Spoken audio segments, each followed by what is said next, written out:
정년퇴임과 치매 첫 번째 시간입니다.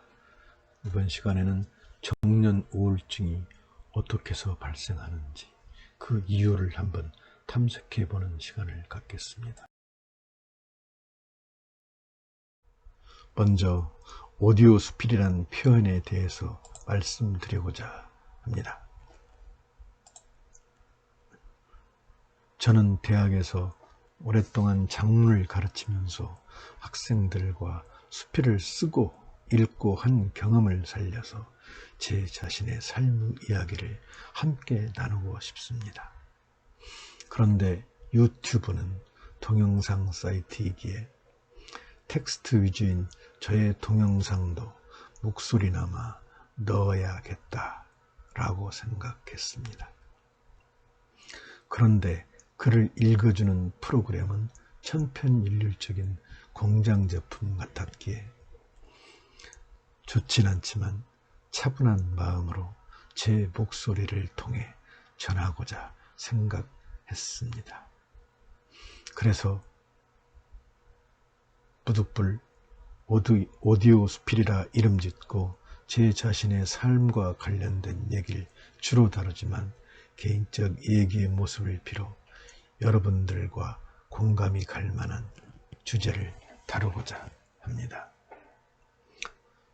첫 번째 얘기로는 제가 맞은 정년과 함께 찾아온 우울증 얘기를 시작합니다. 저는 얼마 전에 정년을 맞은 사람입니다. 몇 년 전부터 저는 건망증이 심해지기 시작했습니다. 강의를 하다가도 명사가 생각나지 않아서.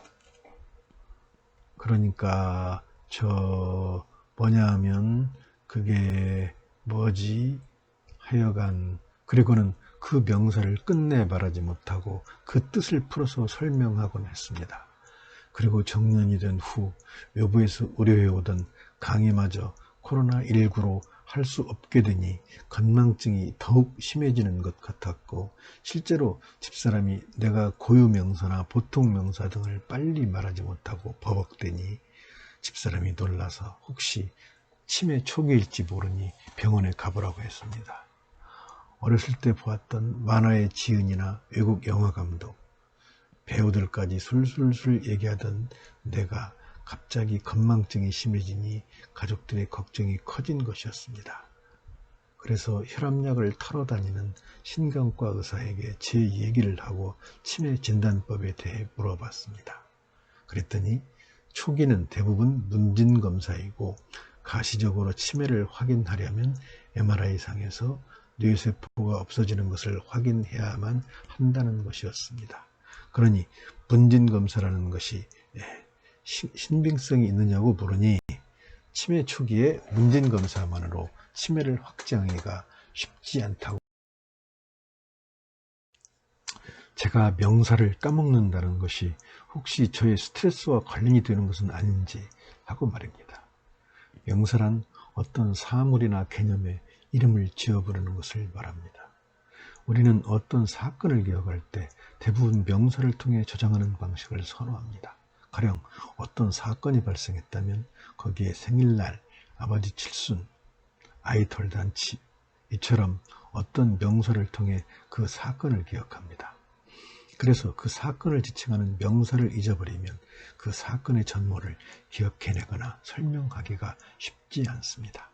그래서 과거를 잊기 위한 노력의 결과가 건망증을 가속화시키지 않는가 하는 생각이 들었습니다.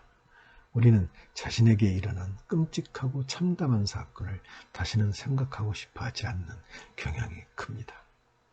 그것을 적나라하게 기억해내면 그 괴로웠던 순간이 다시 떠올라 너무 괴로우니까요.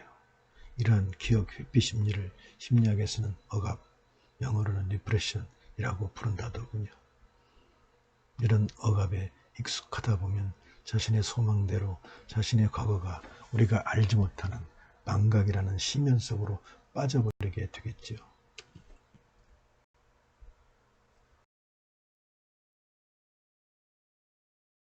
괴로운 기억에 대한 인간의 자세에 대해 생각하다가 저는 오래전 군대에서 들은 얘기가 떠올랐습니다.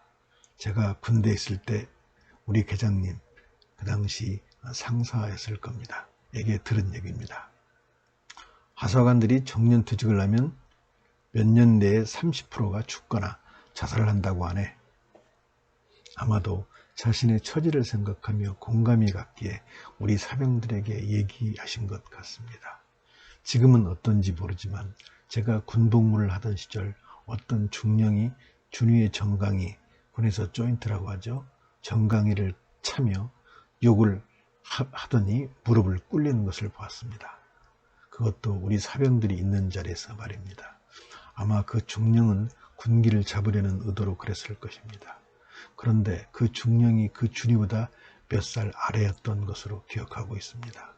그때 그 준위의 참담한 굴욕의 표정이 지금도 생생하게 떠오릅니다. 제가 50대 초반에 어느 대학에 들어가기 위해 면접을 본 일이 있는데 그때 교무부장이라는 사람이 20대 후반의 여성이었습니다. 그때 저의 답변에 비웃듯이 말꼬리를 잡던 그 교무부장으로 인해서 저는 끝내 그 대학에 들어가지 못했습니다. 그리고 그 후 몇 달간 엄청난 우울증을 앓았고 그 당시 가장 많이 떠올랐던 순간이 바로 옛날 중령에게 당하며 치욕을 참아내는 그 준이의 참담한 표정이었습니다. 퇴직 이후 밤마다 무서운 악몽에 시달립니다. 그리고 그 악몽들은 대부분 그동안 제가 살면서 받았던 굴욕의 순간들과 관련된 내용들입니다. 지금까지 나름 열심히 살았는데 이제 와서 뒤돌아보니 이룩한 것은 없고 온통 굴욕뿐인 삶이란 생각만 듭니다. 그래서 내가 살아온 삶들이 너무 허무하고 억울하기까지 합니다. 그래서 그러한 삶의 과정에서 당했던 악몽과도 같았던 아픔과 굴욕들이 꿈에서 트라우마로 나타나서 탈출구를 찾고 있는 것 같습니다. 꿈은 이처럼 삶의 부정적 앙금들의 해우소라고 합니다. 하지만 그래도 해우가 되지 않고 근심과 허탈감만 많아져서 심한 우울감에 빠져 있습니다. 그러한 나쁜 꿈에 지배당하는 삶의 과정 속에서 자존감은 처참하게 깨어지고 그래서 우울감이 더 심해질 수밖에 없겠지요. 그래서 갑자기 부각된 치매에 대한 걱정을 저의 삶의 어려운 상황과 결부시켜 생각하고 있습니다. 그러면서 가장 먼저 제게 떠오른 것이 과거 하사관의 퇴직 후 사망 이유에 대한 궁금증이었고 그것을 제 나름대로의 분석을 해보고 있습니다. 인간은 극심한 스트레스가 있으면 몸에 병이 나고 순식간에 죽기도 합니다. 그러한 사실을 잘 말해주는 사건이 있습니다. 며칠 전에 보도, 그러니까 2020년도 7월 28일에 의하면 전남 영광 한 중학교 기숙사에서 생활하다 갑작스레 급성 췌장염으로 한 학생이 사망했는데 그 이유가 다른 남학생들로부터 당한 성추행 때문이라고 합니다. 아직은 부모님들의 주장에 그치고 있습니다만 7월 28일 영광교육지원청의 영광학폭 사고처리대책본부에 따르면 지난 3일 급성 췌장염으로 사망한 영광 한 중학교 1학년 A군은 남학생입니다. 지난 6월 중순 8일 동안 기숙사에서 다른 남학생들에게 성추행을 당했다고 합니다.